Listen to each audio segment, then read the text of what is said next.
నమస్కారం. దూరదర్శన్ యాదగిరి వార్తలకు స్వాగతం. నేను శివశంకర్. బులెటిన్లో ముందుగా ముఖ్యాంశాలు.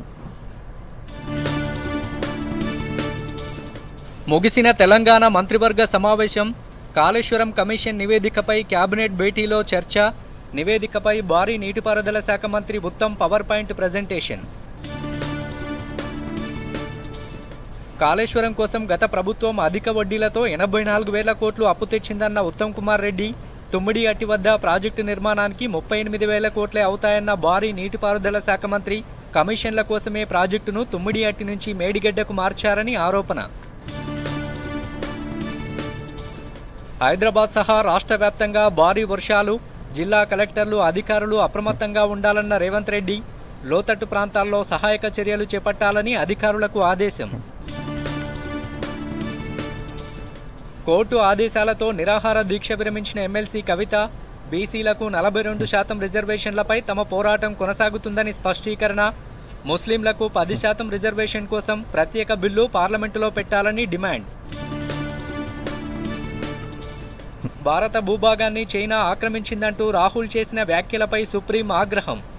దేశ భద్రతపై బాధ్యతాయుతంగా వ్యవహరించాలని లోక్సభలో ప్రతిపక్ష నేతకు సూచన.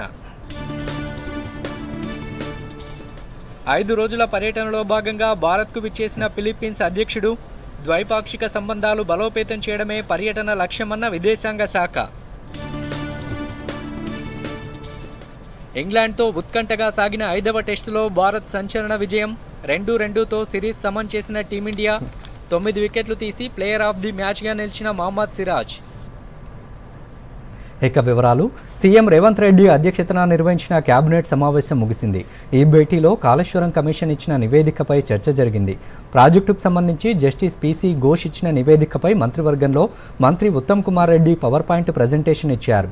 ప్రభుత్వం నియమించిన అధ్యయన కమిటీ 650 పేజీల కాళేశ్వరం నివేదికను 60 పేజీల సారాంశంగా తయారు చేసింది.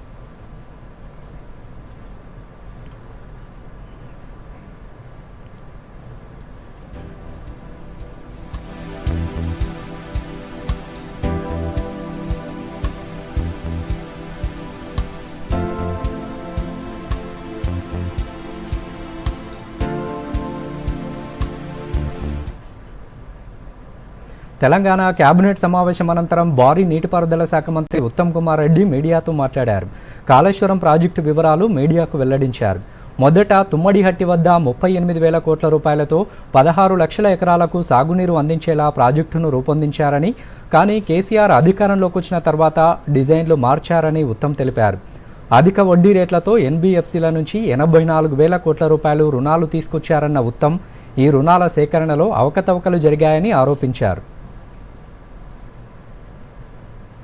After drawing huge resources from the Telangana treasury, మనందరినీ మార్టిగేజ్ చేసి 84,000 కోట్ల రూపాయలు అప్పు తీసుకొచ్చి హై ఇంట్రెస్ట్ లో టెన్యూర్ ఆఫ్ బడ్జెట్ బోరింగ్స్ తీసుకొచ్చి కట్టిన కాళేశ్వరం ప్రాజెక్టు కూలిపోయిన విషయం మీ అందరికీ తెలుసు. The original project was conceived at Tummidihatti to be completed at 38,000 crores for 16.5 lakh acres. You will see during the presentation, for reasons that are not logical or rational, the project was shifted from Tummadiyatti to Medigadda. The project cost, which probably is unique in modern India, independent India, a project costing 38,000 crores was started construction with 11,000 crores. That's about 32% of the project cost was spent by the time TRS came to power and Shri K. Chandrasekhar Rao became the Chief Minister. After spending 32% of the cost of spending 11,000 crores, an illogical, irrational decision was taken to abandon this project and shift it to a new location. 2047 నాటికి తెలంగాణను 3 ట్రిలియన్ల ఎకానమీగా తీర్చిదిద్దుతామని ముఖ్యమంత్రి రేవంత్ రెడ్డి పేర్కొన్నారు. గచ్చిబౌలిలోని Eli Lilly global capability centre ప్రారంభోత్సవ కార్యక్రమంలో CM Revanth Reddy ముఖ్య అతిథిగా పాల్గొని ప్రసంగించారు. మరిన్ని వివరాలు.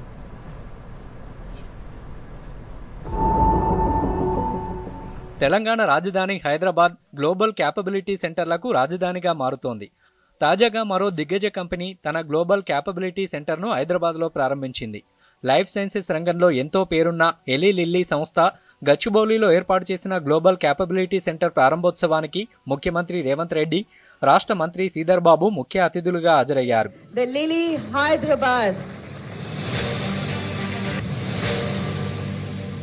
ఈ సందర్భంగా రేవంత్ రెడ్డి మాట్లాడుతూ తమ ప్రభుత్వం అధికారంలోకి వచ్చిన 20 నెలల్లో తీసుకున్న నిర్ణయాలు, చేసిన ప్రయత్నాల ఫలితంగానే ఈ రోజు హైదరాబాద్ నగరం ప్రపంచ స్థాయి గ్లోబల్ జీసీసీకి రాజధానిగా ఎదిగిందన్నారు.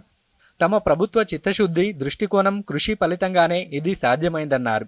ఇందుకోసం కృషి చేసిన మంత్రి శ్రీధర్ బాబు, జేఎస్ రంజన్ కు సీఎం అభినందనలు తెలిపారు. My government vision and hard work have made Hyderabad the global GCC capital and hub. For this, I congratulate Minister Sridhar Babu Garu, J.S. Ranjan and all officers who have made this happen. Eli Lilly సంస్థ జీసీసీని హైదరాబాద్లో ప్రారంభించడం Telangana life sciences రంగంలో చారిత్రక మైలురాయిగా CM అభివర్ణించారు. ఈ కేంద్రం technology, innovation centre ప్రపంచవ్యాప్తంగా రోగులకు పరిష్కారాల కోసం పరిశోధనలో కీలక పాత్ర పోషిస్తుందన్నారు. హైదరాబాద్లో ప్రతిభావంతులకు కొదవలేదని, అధికారంలో ఉన్న రాష్ట్ర ప్రభుత్వానికి ఓ మంచి విజన్ ఉందని, ఉత్తమ పాలసీతో ముందుకెళ్తోందన్నారు. తెలంగాణపై నిరంతర నమ్మకం ఉంచి అండగా నిలిచి అన్ని విధాలుగా మద్దతిస్తున్నందుకు కార్పొరేట్ కంపెనీలకు, పారిశ్రామికవేత్తలకు, పెట్టుబడిదారులకు సీఎం ధన్యవాదాలు తెలిపారు. పారిశ్రామికవేత్తలకు తమ ప్రభుత్వం అండగా ఉంటుందని హామీ ఇచ్చిన ముఖ్యమంత్రి పారదర్శకత, అభివృద్ధి, ఆవిష్కరణలకు అనువైన వాతావరణం కల్పిస్తామన్నారు. ప్రపంచ స్థాయి పారిశ్రామికవేత్తలతో కలిసి నూతన ఆవిష్కరణలకు తెలంగాణను కేంద్రంగా తీర్చిదిద్దుతామని, ప్రపంచ ఆరోగ్య సంరక్షణ భవిష్యత్తును పునర్నిర్వచిద్దామని ముఖ్యమంత్రి రేవంత్ రెడ్డి పిలుపునిచ్చారు. With the arrival of Lilly, we reach a new level. Their focus on life sciences has been a game changer in diabetes, oncology, immunology, and neuroscience. Your contribution has positively impacted and saved millions of lives, and I promise you that my government stands firmly with you. We are committed to providing a transparent, progressive, and innovation-driven ecosystem. మంత్రి శ్రీధర్ బాబు మాట్లాడుతూ 2024-25లో హైదరాబాద్లో 70 జీసీసీలు ప్రారంభమయ్యాయని, ఇది దేశంలోనే సరికొత్త record అన్నారు. ఇతర రాష్ట్రాలతో తెలంగాణకు పోలికే లేదని, 2026 నాటికి మరో 100 గ్లోబల్ క్యాపబిలిటీ సెంటర్లను ప్రారంభించాలని లక్ష్యంగా పెట్టుకున్నట్టు చెప్పారు. త్వరలోనే కొత్త లైఫ్ సైన్సెస్ కు సంబంధించి నూతన పాలసీని అందుబాటులోకి తీసుకొస్తున్నామని మంత్రి శ్రీధర్ బాబు తెలిపారు. In exactly 24-25, I would like to mention here, the state added about 70 new global capability centers in a year, with a target of 100 plus in this year of 25-26. You know, this signifies our Hyderabad, the next frontier for R&D, regulatory and commercial scale innovation in a seamless value chain. And thanks to all efforts made by our techies over here, which made it possible. ప్రపంచ స్థాయి మౌలిక సదుపాయాలతో దిగ్గజ కంపెనీలను ఆకర్షిస్తున్న హైదరాబాద్ రానున్న రోజుల్లో మరిన్ని కంపెనీలకు గమ్యస్థానంగా నిలుస్తుందని చెబుతున్నారు. Bureau report, Doordarshan news. Nalgonda జిల్లాను విద్యా కేంద్రంగా మార్చేందుకు కృషి చేస్తున్నట్టు రాష్ట్ర రోడ్డు, భవనాలు, సినిమాటోగ్రఫీ మంత్రి కోమటిరెడ్డి వెంకటరెడ్డి తెలిపారు. నల్గొండ జిల్లా కేంద్రంలో నిర్మించే యంగ్ ఇండియా ఇంటిగ్రేటెడ్ రెసిడెన్షియల్ పాఠశాల రాష్ట్రంలోనే మొదటిది కావాలని, 9 నెలల్లో నిర్మాణం పూర్తి చేయాలని ఇంజనీరింగ్ అధికారులను ఆదేశించారు. నల్గొండ సమీపంలోని గంధంవారిగూడెంలో 200 కోట్ల రూపాయలతో పాఠశాల నిర్మాణానికి మంత్రి భూమి పూజ చేశారు. ఈ సందర్భంగా మీడియాతో కోమటిరెడ్డి వెంకటరెడ్డి మాట్లాడుతూ రాష్ట్ర వ్యాప్తంగా 20,000 కోట్లతో ఇలాంటి పాఠశాలలు నిర్మించనున్నట్టు తెలిపారు. అంతర్జాతీయ ప్రమాణాలతో విద్యా సంస్థలను ఏర్పాటు చేసి నల్గొండను విద్యా హబ్బుగా తీర్చిదిద్దుతామని హామీ ఇచ్చారు. విద్యతోనే అభివృద్ధి సాధ్యమని, విద్యార్థులు చదువుపై దృష్టి పెట్టాలని సూచించారు. రాష్ట్రంలోని విద్యార్థులకు ఉత్తమ విద్య, ఉద్యోగ అవకాశాల కోసం స్కిల్ యూనివర్సిటీ ఏర్పాటు చేస్తున్నామని, విద్యా ఉపాధిలో తెలంగాణను దేశంలో అగ్రస్థానంలో నిలపడానికి చర్యలు తీసుకుంటున్నామని మంత్రి కోమటిరెడ్డి వెంకటరెడ్డి తెలిపారు.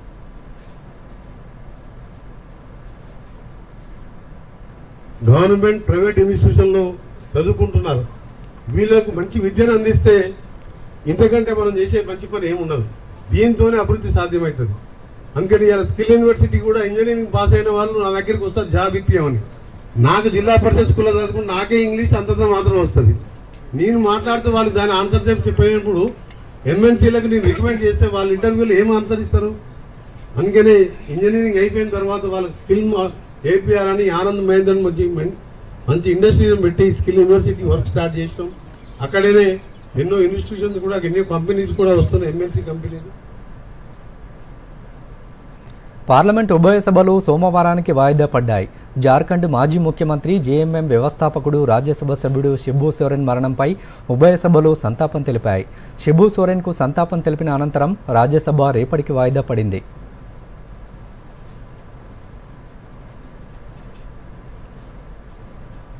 ఇక లోక్సభ ఉదయం 11 గంటలకు ప్రారంభం కాగా విపక్ష సభ్యులు ప్రత్యేక ముమ్మర సవరణ ఎస్ఐఆర్పై చర్చకు డిమాండ్ చేస్తూ నినాదాలు చేశారు. స్పీకర్ ఓం బిర్లా ప్రశ్నోత్తరాల సమయాన్ని నిర్వహించేందుకు ప్రయత్నించిన విపక్షాలు బ్యానర్లు, ప్లకార్డులతో నిరసన తెలిపాయి. ఈ ప్రవర్తన పార్లమెంటు నియమాలకు విరుద్ధమని, సభా కార్యకలాపాలను అడ్డుకోవడం ప్రజాస్వామ్యానికి మంచిది కాదని స్పీకర్ ఓం బిర్లా అన్నారు. దీంతో సభ తొలుత మధ్యాహ్నం 2 గంటల వరకు వాయిదా పడింది. తిరిగి 2 గంటలకు ప్రారంభమైన లోక్సభలో విపక్షాలు ఎస్ఐఆర్పై చర్చ డిమాండ్ చేస్తూ నినాదాలు చేశాయి. ఈ క్రమంలో పార్లమెంటరీ వ్యవహారాల మంత్రి కిరణ్ రిజిజు విపక్షాల నిరసనను తప్పుబట్టారు. National sports governance bill 2025, national anti doping సవరణ బిల్లు 2015పై చర్చించాలని బిజినెస్ అడ్వైజరీ కమిటీ నిర్ణయించినట్టు తెలిపారు. ఈ బిల్లులు క్రీడా రంగానికి, అథ్లెట్లకు ముఖ్యమని, ప్రతిపక్షాల ఆందోళన సరికాదని కిరణ్ రిజిజు అన్నారు. నిరసనలు కొనసాగడంతో లోక్సభను స్పీకర్ రేపటికి వాయిదా వేశారు.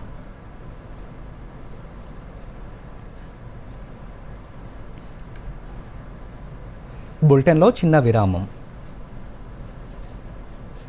రిటైర్మెంట్ తర్వాత వ్యవసాయం చేస్తాను. తుఫాను క్లీన్ బౌల్డ్ చేస్తుంది. ప్రతి విపత్తును తరిమి కొడతాను. పంట బీమానా? కేవలం బీమా కాదు, క్షేమ. 100కు పైగా పంటలకు బీమా. ఎకరానికి 499 రూపాయల నుండి సత్వర సులభమైన చెల్లింపు. అత్యంత అవసరమైనప్పుడు క్షేమ ఉంటుంది తోడు. ఇప్పుడే కాల్ చేయండి లేదా యాప్ ను డౌన్లోడ్ చేసుకోండి. క్షేమ జనరల్ ఇన్సూరెన్స్.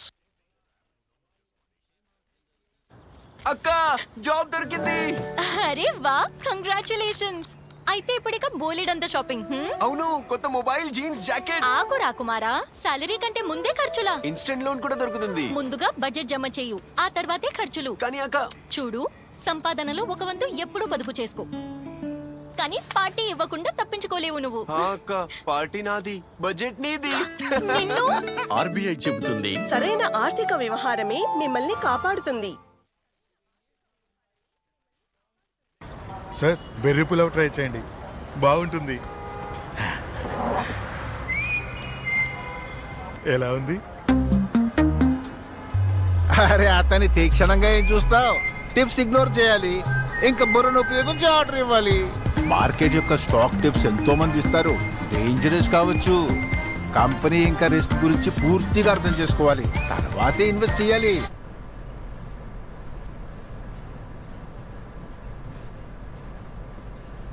వార్తలకు తిరిగి స్వాగతం.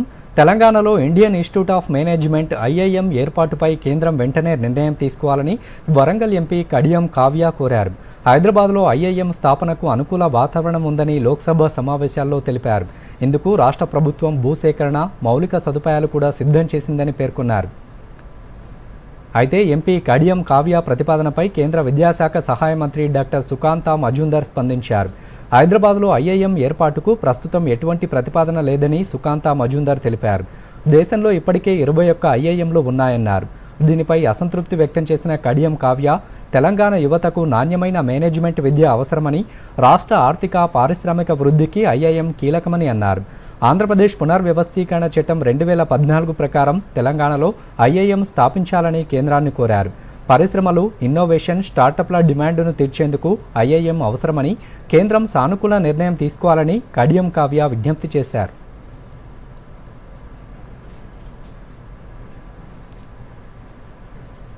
కాళేశ్వరం ప్రాజెక్టు పూర్తయితే రుణాలపై వడ్డీ రేటు తగ్గించే అంశాన్ని పరిశీలిస్తామని కేంద్ర ప్రభుత్వం తెలిపింది. రుణాల చెల్లింపు లేదా పునర్వ్యవస్థీకరణ చేస్తే ఆర్బీఐ నిబంధనల ప్రకారం ప్రాజెక్టు ఖాతా స్టాండర్డ్ నుంచి సబ్ స్టాండర్డ్కు డౌన్గ్రేడ్ అవుతుందని కేంద్ర ఆర్థిక శాఖ స్పష్టం చేసింది. తెలంగాణ కాంగ్రెస్ ఎంపీ చామల కిరణ్ కుమార్ రెడ్డి లోక్సభలో అడిగిన ప్రశ్నకు కేంద్ర ఆర్థిక శాఖ సహాయ మంత్రి పంకజ్ చౌదరి లిఖితపూర్వక సమాధానం ఇచ్చారు. తెలంగాణ ప్రభుత్వం నుంచి రుణాల పునర్వ్యవస్థీకరణకు వినతులు వచ్చాయని power finance corporation, rural electrification corporation ఈ ప్రాజెక్టుకు రుణాలిచ్చాయని తెలిపారు. ఈ సంస్థలు వివిధ మార్గాల్లో నిధులు సేకరించి ఖర్చుల ఆధారంగా వడ్డీ రేట్లు నిర్ణయిస్తాయని, ప్రాజెక్టు పూర్తయ్యే గడువును డిసెంబర్ 2024 వరకు పొడిగించినట్టు పేర్కొన్నారు. ప్రాజెక్టు పూర్తయిన తర్వాతే వడ్డీ రేట్ల తగ్గింపును పరిశీలిస్తామని కేంద్ర ఆర్థిక శాఖ వెల్లడించింది.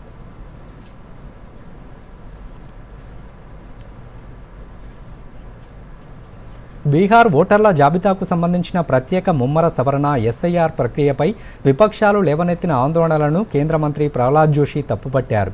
పార్లమెంటు బయట మీడియాతో మాట్లాడుతూ ఎస్ఐఆర్ తొలిసారి జరగడం లేదని, ఇది గతంలో చాలాసార్లు జరిగిందని చెప్పారు. విపక్ష నాయకులకు ఎన్నికల సంఘం, సుప్రీంకోర్టు, సిఏజీపై నమ్మకం లేదని జోషి ఆరోపించారు. लोगों को चुनाव आयोग पर, सुप्रीम कोर्ट पर, हाई कोर्ट पर, सीएजी पर, किसी पर विश्वास नहीं है, तो हम क्या कर सकते हैं? और बार बार पार्लियामेंट्री अफेयर्स मिनिस्टर इसमें बहुत अच्छे ढंग से क्लैरिफिकेशन दिया है. पहले ऑपरेशन सिंदूर बोला, हमने हाँ भर दिया, फिर भी एक सप्ताह उन्होंने पूरा वेस्ट कर दिया, वॉश आउट करा दिया एक सप्ताह. उसके बाद अभी भी वही कर रहे हैं. SIR is not happening first time in the country, बहुत बार हुआ है. सिर्फ और सिर्फ इस बार टेक्नोलॉजी का उपयोग हो रहा है. क्यों डरते हो? और 3 लेवल पर अपील है, इसके बावजूद भी ऐसे पार्लियामेंट न चलाना देना, बिल को रोक कर देना, तो ये बहुत गलत है. इसका मैं पूरा खंडन करता हूं. హైదరాబాద్లోని ధర్నా చౌక్ వద్ద బీఆర్ఎస్ ఎమ్మెల్సీ కవిత చేపట్టిన 72 గంటల నిరాహార దీక్షను విరమించారు. స్థానిక సంస్థల ఎన్నికల్లో బీసీలకు 42% రిజర్వేషన్ కోసం ఈ దీక్ష చేపట్టినట్టు కవిత తెలిపారు. కోర్టు ఆదేశాలు గౌరవిస్తూ దీక్షను ముగించినట్టు పేర్కొన్నారు. ఈ సందర్భంగా కవిత మాట్లాడుతూ బీసీ రిజర్వేషన్ లేకుండా స్థానిక ఎన్నికలు జరిగితే వాటిని ఆపే విధానం తమకు తెలుసని అన్నారు. బీసీ బిల్లు సాధన కోసం ఉద్యమాన్ని మరింత ఉధృతం చేస్తామని హెచ్చరించారు. రాష్ట్ర ప్రభుత్వం బీసీలకు న్యాయం చేయాలని, ముస్లింలకు 10% రిజర్వేషన్ కోసం ప్రత్యేక బిల్లు అసెంబ్లీలో పెట్టాలని డిమాండ్ చేశారు. కామారెడ్డి డిక్లరేషన్లో చెప్పిన విధంగా 42% రిజర్వేషన్ ఇచ్చి తీరాల్సిందే అని ఇవాళ ఇక్కడ కూర్చున్నాం. 42% రిజర్వేషన్ కోసం 72 గంటల నిరంతర నిరాహార దీక్ష కోసం ఇవాళ ఇక్కడ కూర్చున్నాం. బీసీల ఆత్మగౌరవం కోసం జరుగుతున్నటువంటి పోరాటం, నిజంగా మీరు బీసీల పక్షపాత అయితే, నిజంగా 42% మీరు పెట్టిన బీసీల బిల్లు చిత్తశుద్ధితో పెట్టిందైతే, ఏదైతే బీజేపీ చెప్తుందో ముస్లింలకు ఉందేమో అనే అనుమానంతో మేము ఆపుతున్నామని చెప్తున్నారు. ఇవాళ కాంగ్రెస్ పార్టీ మీరు స్పష్టత ఇవ్వండి, ప్రెస్ మీట్ పెట్టి ఓపెన్ గా డిక్లేర్ చేయండి, ముస్లింలకు 10% రిజర్వేషన్ మేము సపరేట్ బిల్లు పెడతాం అసెంబ్లీలో అని చెప్పి డిక్లరేషన్ చేయండి. భారత భూభాగాన్ని చైనా ఆక్రమించిందంటూ కాంగ్రెస్ అగ్రనేత రాహుల్ గాంధీ చేసిన వ్యాఖ్యలపై సుప్రీంకోర్టు తీవ్రంగా స్పందించింది. చైనా భారత భూభాగాన్ని ఆక్రమించిందంటూ రాహుల్ గాంధీ చేసిన వ్యాఖ్యలపై దాఖలైన కేసు విచారణ సందర్భంగా సుప్రీంకోర్టు పై వ్యాఖ్యలు చేసింది. Justice Dipankar Datta, justice Augustine జాట్ మహీస్తో కూడిన ధర్మాసనం ఈ కేసు విచారణ చేపట్టింది. 2000 చదరపు కిలోమీటర్ల భారత భూభాగాన్ని చైనా ఆక్రమించుకుందని మీకు ఎలా తెలుసని రాహుల్ గాంధీని ఉద్దేశించి ధర్మాసనం ప్రశ్నించింది. దేశ భద్రతకు సంబంధించిన సున్నితమైన విషయాలపై బాధ్యతాయుతంగా వ్యవహరించాలని సూచించింది. కాగా రాహుల్ గాంధీ భారత్ జోడో యాత్ర సందర్భంగా 2022 డిసెంబర్లో గల్వాన్ ఘర్షణపై మాట్లాడారు. గల్వాన్ ఘర్షణల తర్వాత చైనా సుమారు 2000 చదరపు కిలోమీటర్ల భారత భూభాగాన్ని ఆక్రమించిందని ఆరోపించారు. ఈ వ్యాఖ్యలపై ఓ రిటైర్డ్ రక్షణ అధికారి లక్నో కోర్టులో పరువు నష్టం కేసు వేశారు. ఈ కేసు విచారణ రద్దు చేయాలని కోరుతూ రాహుల్ గాంధీ దాఖలు చేసిన పిటిషన్ను గతంలో అలహాబాద్ హైకోర్టు తిరస్కరించింది. దీంతో రాహుల్ సుప్రీంకోర్టును ఆశ్రయించారు. సోమవారం రాహుల్ గాంధీ దాఖలు చేసిన పిటిషన్పై విచారణ జరిపిన అత్యున్నత న్యాయస్థానం లక్నో కోర్టులో జరుగుతున్న విచారణపై స్టే విధిస్తూ రాహుల్ గాంధీకి తాత్కాలిక ఊరటనిచ్చింది. అయితే రాహుల్ గాంధీ వ్యాఖ్యలను మాత్రం తీవ్రంగా తప్పుబట్టింది. జాతీయ నాయకులు బాధ్యతాయుతంగా ఉండాల్సిన అవసరాన్ని ఈ సందర్భంగా గుర్తు చేసింది. బులెటిన్లో చిన్న విరామం. రిటైర్మెంట్ తర్వాత వ్యవసాయం చేస్తాను. తుఫాను క్లీన్ బౌల్డ్ చేస్తుంది. ప్రతి విపత్తును తరిమి కొడతాను. పంట బీమానా? కేవలం బీమా కాదు, క్షేమ. 100కు పైగా పంటలకు బీమా. ఎకరానికి 499 రూపాయల నుండి సత్వర సులభమైన చెల్లింపు. అత్యంత అవసరమైనప్పుడు క్షేమ ఉంటుంది తోడు. ఇప్పుడే కాల్ చేయండి లేదా యాప్ ను డౌన్లోడ్ చేసుకోండి. క్షేమ జనరల్ ఇన్సూరెన్స్.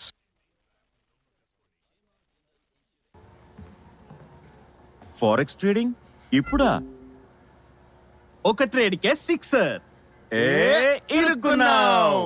ప్రసిద్ధ్, ముందు సేఫ్టీ, లేకపోతే క్లీన్ బోర్డ్.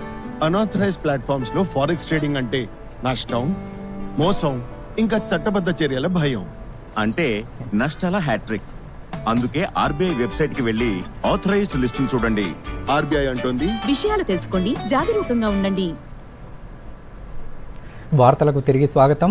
ఫిలిప్పీన్స్ అధ్యక్షుడు ఫెర్డినాండ్ రమ్యులెజ్ మార్కోస్ జూనియర్ 5 రోజుల భారత పర్యటన కోసం న్యూఢిల్లీ చేరుకున్నారు.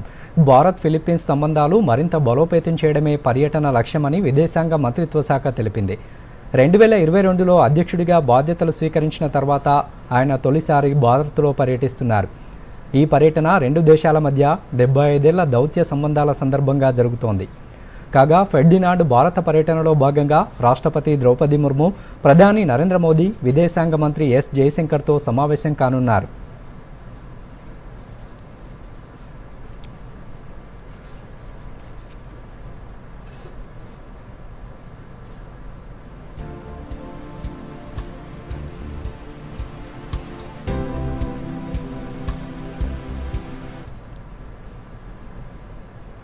దేశీయ స్టాక్ మార్కెట్ సూచీలు లాభాల్లో ముగిశాయి. అంతర్జాతీయ మార్కెట్ల నుంచి సానుకూల సంకేతాలు మెటల్, ఐటీ, ఆటో స్టాక్స్లో కొనుగోళ్ల మద్దతుతో సూచీలు రాణించాయి.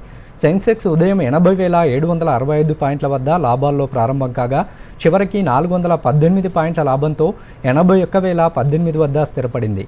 నిఫ్టీ 157 పాయింట్ల లాభంతో 24,722 వద్ద ముగిసింది. డాలర్తో రూపాయి మారకం విలువ 87 రూపాయల 70 పైసలుగా ఉంది. సెన్సెక్స్ 30 సూచీలో power grid corporation, HDFC bank, ICICI bank, Hindustan Unilever షేర్లు మినహా మిగిలిన అన్ని షేర్లు లాభాల్లో ముగిశాయి. Tata steel, BEL, Adani ports, tech Mahindra, TCS షేర్లు ప్రధానంగా లాభపడ్డాయి.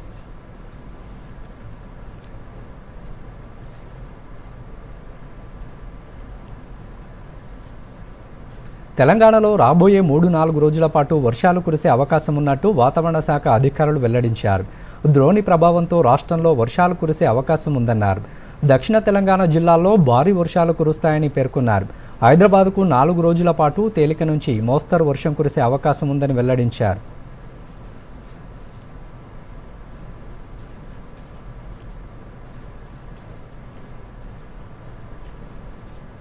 హైదరాబాద్ మహానగరంలో ఈ సాయంత్రం ఒక్కసారిగా వాతావరణం మారిపోయి భారీ వర్షం కురిసింది. ఉదయం నుంచి ఎండగా ఉన్న వాతావరణం సాయంత్రానికి మారిపోయి భారీ వర్షం కురిసింది. దీంతో రహదారులు జలమయమయ్యాయి. వర్షం వల్ల నగరవాసులు తడిసి ఇబ్బందులు పడ్డారు. వివిధ పనుల కోసం బయటకు వచ్చిన వాహనదారులు తీవ్ర ఇబ్బందులు ఎదుర్కొన్నారు. బేగం బజార్, బషీర్బాగ్, నాంపల్లి, లిబర్టీ, హిమాయత్ నగర్, నారాయణగూడ, లక్డీ కాపుల్, ఖైరతాబాద్, రామంతపూర్ ప్రాంతాల్లో ట్రాఫిక్ స్తంభించిపోయింది. రోడ్లపై నీరు నిలిచిపోవడంతో వాహనాల రాకపోకలకు అంతరాయం ఏర్పడింది. ఈ పరిస్థితుల్లో జీహెచ్ఎంసీ పోలీస్ అధికారులు రంగంలోకి దిగి సహాయక చర్యలు చేపట్టారు. వర్షం వల్ల నగరంలోని అనేక ప్రాంతాల్లో సాధారణ జనజీవనం స్తంభించిపోయింది. ప్రజలు ఇళ్లకు చేరుకోవడానికి, వాహనదారులు గమ్యస్థానాలకు చేరుకోవడానికి గంటల తరబడి ఇబ్బందులు ఎదుర్కొంటున్నారు. అధికారులు ట్రాఫిక్ను నియంత్రించేందుకు, నీటిని తొలగించేందుకు చర్యలు తీసుకుంటున్నారు.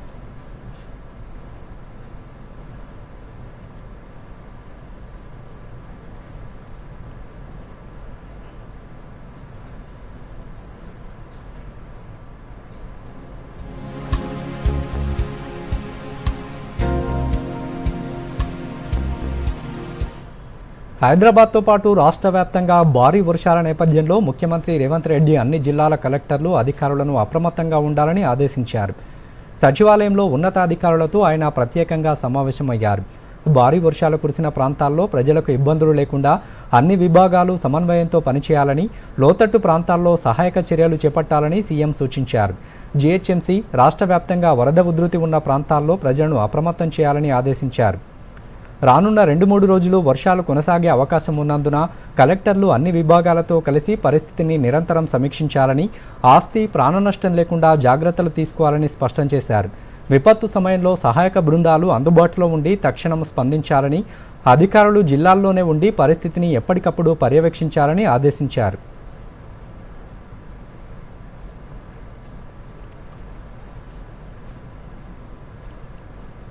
ఇంగ్లాండ్తో జరిగిన 5 టెస్టుల సిరీస్లో భారత జట్టు అద్భుత పోరాట పటిమతో 2-2తో సిరీస్ సమం చేసింది. చివరి టెస్టులో సంచలన విజయంతో భారత్ తమ సత్తా చాటింది. దీనిపై దూరదర్శన్ యాదగిరి ప్రత్యేక కథనం. భారత్ ఇంగ్లాండ్ మధ్య జరిగిన 5 మ్యాచ్ల టెస్టు సిరీస్లో ఒక మ్యాచ్ డ్రా కాగా భారత్ ఇంగ్లాండ్ చెరో 2 మ్యాచ్లు గెలవడంతో సిరీస్ డ్రాగా ముగిసింది. లీడ్స్లో జరిగిన తొలి టెస్టులో ఇంగ్లాండ్ భారత్ నిర్దేశించిన 371 పరుగుల లక్ష్యాన్ని 5 వికెట్ల నష్టానికి 373 పరుగులతో ఛేదించి గెలిచింది. ఇక బర్మింగ్హామ్లో జరిగిన రెండవ టెస్టులో భారత్ 336 పరుగుల తేడాతో ఇంగ్లాండ్ను ఓడించింది. ఈ మ్యాచ్లో శుభ్మన్ గిల్ 269, 161 పరుగులతో మ్యాన్ ఆఫ్ ది మ్యాచ్గా నిలిచాడు. ఆకాశ్ దీప్ 10 వికెట్లతో ఇంగ్లాండ్ను కుదేలు చేశాడు. దీంతో సిరీస్ 1-1తో సమమైంది.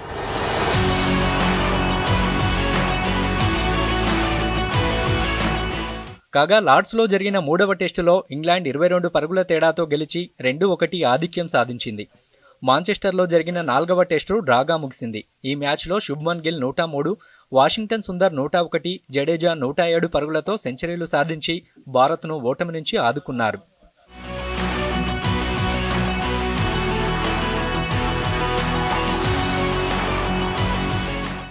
ఇక ఓవల్లో జరిగిన చివరి టెస్టు నాటకీయంగా సాగింది. ఈ సిరీస్లో ఇంగ్లాండ్ 2-1 ఆధిక్యంలో ఉంది.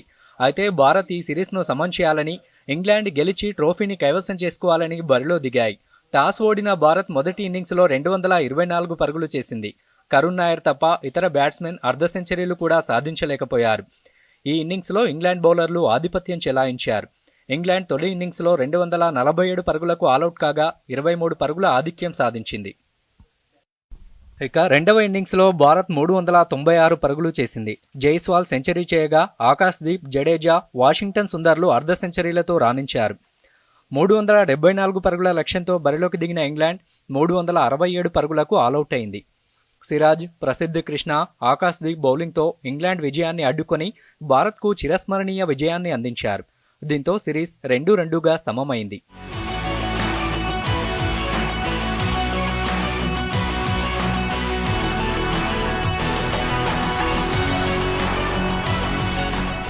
ఈ టెస్టులో హైదరాబాదీ ఆటగాడు Mohammed Siraj player of the మ్యాచ్గా నిలిచాడు. సిరీస్ ప్లేయర్స్గా ఇంగ్లాండ్ ఆటగాడు Harry Brook, Bharat captain Shubman Gill ఎంపికయ్యారు. Bureau report, Doordarshan news. మరోసారి ముఖ్యాంశాలతో వార్తలు ముగిద్దాం. నమస్కారం. ముగిసిన తెలంగాణ మంత్రివర్గ సమావేశం. కాళేశ్వరం కమిషన్ నివేదికపై కేబినెట్ భేటీలో చర్చ. నివేదికపై భారీ నీటిపారుదల శాఖ మంత్రి Uttam power point presentation. Kaleshwaram కోసం గత ప్రభుత్వం అధిక వడ్డీలతో 84,000 కోట్లు అప్పు తెచ్చిందన్న ఉత్తమ్ కుమార్ రెడ్డి, తుమ్మిడి అట్టి వద్ద ప్రాజెక్టు నిర్మాణానికి 38,000 కోట్లే అవుతాయన్న భారీ నీటిపారుదల శాఖ మంత్రి, కమిషన్ల కోసమే ప్రాజెక్టును తుమ్మిడి అట్టి నుంచి మేడిగడ్డకు మార్చారని ఆరోపణ. హైదరాబాద్ సహా రాష్ట్ర వ్యాప్తంగా భారీ వర్షాలు. జిల్లా కలెక్టర్లు, అధికారులు అప్రమత్తంగా ఉండాలన్న రేవంత్ రెడ్డి, లోతట్టు ప్రాంతాల్లో సహాయక చర్యలు చేపట్టాలని అధికారులకు ఆదేశం. కోర్టు ఆదేశాలతో నిరాహార దీక్ష విరమించిన ఎమ్మెల్సీ కవిత, బీసీలకు 42% రిజర్వేషన్లపై తమ పోరాటం కొనసాగుతుందని స్పష్టీకరణ. భారత భూభాగాన్ని చైనా ఆక్రమించిందంటూ రాహుల్ చేసిన వ్యాఖ్యలపై సుప్రీం ఆగ్రహం. దేశ భద్రతపై బాధ్యతాయుతంగా వ్యవహరించాలని లోక్సభలో ప్రతిపక్ష నేతకు సూచన. 5 రోజుల పర్యటనలో భాగంగా భారత్కు విచ్చేసిన ఫిలిప్పీన్స్ అధ్యక్షుడు, ద్వైపాక్షిక సంబంధాలు బలోపేతం చేయడమే పర్యటన లక్ష్యమన్న విదేశాంగ శాఖ. ఇంగ్లాండ్తో ఉత్కంఠగా సాగిన 5వ టెస్టులో భారత్ సంచలన విజయం. 2-2తో సిరీస్ సమం చేసిన టీమిండియా 9 వికెట్లు తీసి ప్లేయర్ ఆఫ్ ది మ్యాచ్గా నిలిచిన మహమ్మద్ సిరాజ్. దూరదర్శన్ యాదగిరి వార్తలను ఇప్పుడు సోషల్ మీడియాలో కూడా చూడొచ్చు. యూట్యూబ్ అయితే డిడి న్యూస్ తెలంగాణ, ఎక్స్ వేదికగా అయితే DD news Telangana @DD Yadagiri news, Facebook అయితే డిడి న్యూస్ తెలంగాణలో చూసి సబ్స్క్రైబ్ చేసి లైక్ చేయండి, షేర్ చేయండి.